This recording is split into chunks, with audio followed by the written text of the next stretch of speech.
Hey everyone, so today we'll be learning how to make the perfect steak, something that every good meat-eating cook should know. I'll be making a New York strip with a red wine mushroom gravy. Now, the New York strip, also known as a strip steak, is a cut that comes from the loin primal located underneath the backbone, which is also home to other tender cuts of meat such as the porterhouse, the tenderloin, and the T-bone steak. The New York strip is located in a muscle that is seldom used, which makes this particular cut both very lean and very tender. The word steak derives from the Old Norse word steak, which translates to roast. And it is believed that Native Americans were the first ones to use steaks, as they were known for breaking down the whole bison using all of its individual parts. Prior to Europeans making their way to the United States, they would roast the whole animal, or at least larger cuts, for their larger feasts. Alright, let's cook. We're going to start out with the gravy first. And here I got a quarter cup of melted unsalted butter. This will be pouring in about a half a pound of sliced cremini mushrooms, a little bit of salt. I'm going to start out by cooking out the mushrooms. Okay, our mushrooms are pretty well cooked now, so the next step's going to be adding our chopped garlic. We're going to give this about 30 seconds. And for our next step, we're going to add 1 cup of beef broth and 1 cup of red wine. I'm using cabernet sauvignon. And I'm going to be bringing this up to a boil, and we're going to reduce it by half. Alright, while our sauce is reducing, we're going to go ahead and get started on the steak by pulling it out.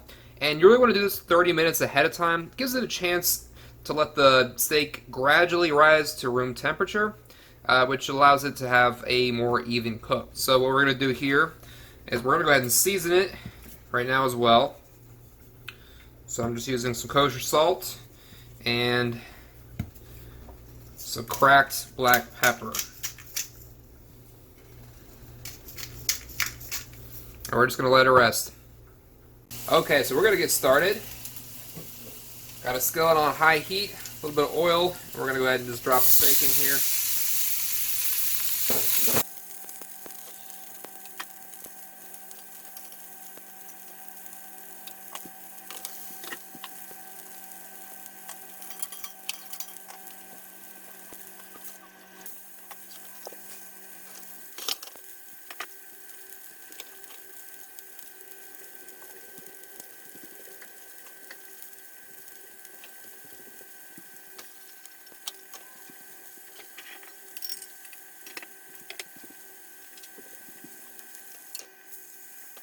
Alright, so it's been cooking for a couple minutes on each side. So what I'm going to be doing next here, I'm going to be adding a quarter cup of butter.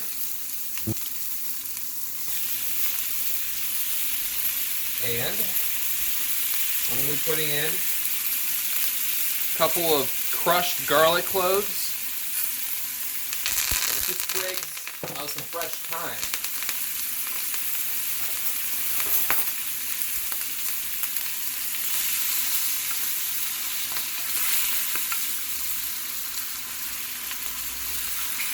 I'm just going to finish this off by basting it with some of this butter.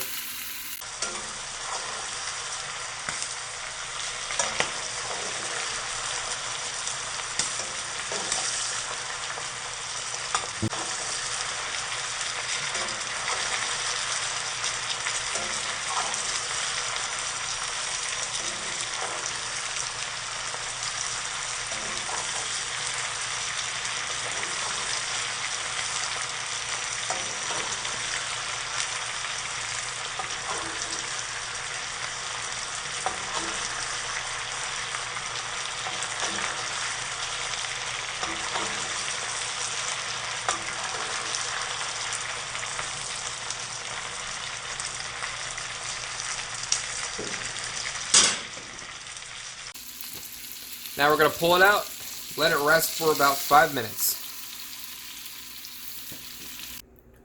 Okay, so it's been about 5 minutes now, and we've been letting it rest. And the reason we want to rest the steak, and this is very important, is it works a lot like a sponge. It holds in all that moisture, but the minute you start cutting into it, all of the juice inside of it, it's going to leak out. And when you let it rest, it sets inside of the steak a whole lot better. So we're going to go ahead and start cutting it now.